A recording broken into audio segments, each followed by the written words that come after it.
ka pang Bukidnon mo, no? Taga Bukidnon pa si mama.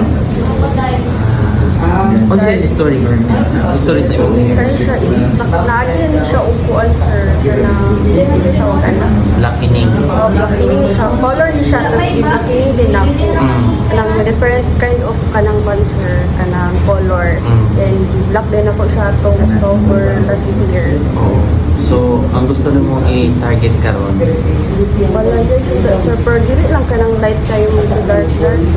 Oo. Ano lang. So, ako, ma'am, pag nagpa-vlog manggol, medyo challenging gaya na siya. Kaya mag-red pa siya. Pero kung magadepende gihapon ko sa reaction sa hair niyo. Dili po natin pusod kung sa ikuan, ha? Pero ako hair bitaw, sir, kay nagpa-short man ko diri. Naputol na to ang mga kuan. Silbi mo ra kani siya nga part is tubo na ni siya. Oo. Pero nagpa-color pa ka ba sana? Wala na. Wala na. Ang solid kay nga dark din Margin kuan na ka na. ako. Oo. Taas Sige. naman yan. Sige, sige. Ako lang ipa-prepare, ma'am, ha? Tapos subtle highlights lang yung gusto. Dili kay dagko. Or tama-tama. Tama-tama lang. Nga makita, ma-emphasize ang highlights. Ma-emphasize siya ang highlights din. Okay, sige. Prepare sa tamang, ha? Yeah. Kamusta ang ato ang kuan, ma'am? Result sa ato ang makeover? Grabe din ang expectation ako, sir. Perfect kayo. Hindayo pa yan si ma'am, ha? From Bukidnon, guys. O, Bukidnon pa galing yan si ma'am. Ang haircut, kamusta ang haircut?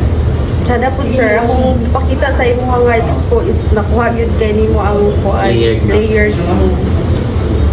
Dili ra bitaw ka siya kay boring kita ko ang hair, guys. Kay straight ra siya ba. So ako siya gina-twist ni sir na.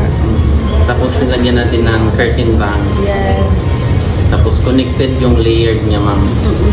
Hindi yung putol lang dito, tapos hindi na siya connect. Yan, o. Pag ganyan mo yun, Soft kaya akong hair. na-treatment din to, keratin na. Tapos na color. Yan, pakita natin yung color.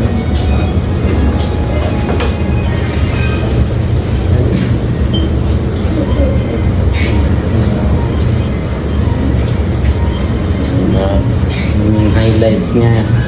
Sa kabila din. Dito. Ikot ka dito. Kita ba? Yan po yung ating ganap. Perfect. Thank you, mama. Thank you, sir. Sa ulitin ulit. Balik-balik na dyan ko din yung bakay. Perfect. Thank you po.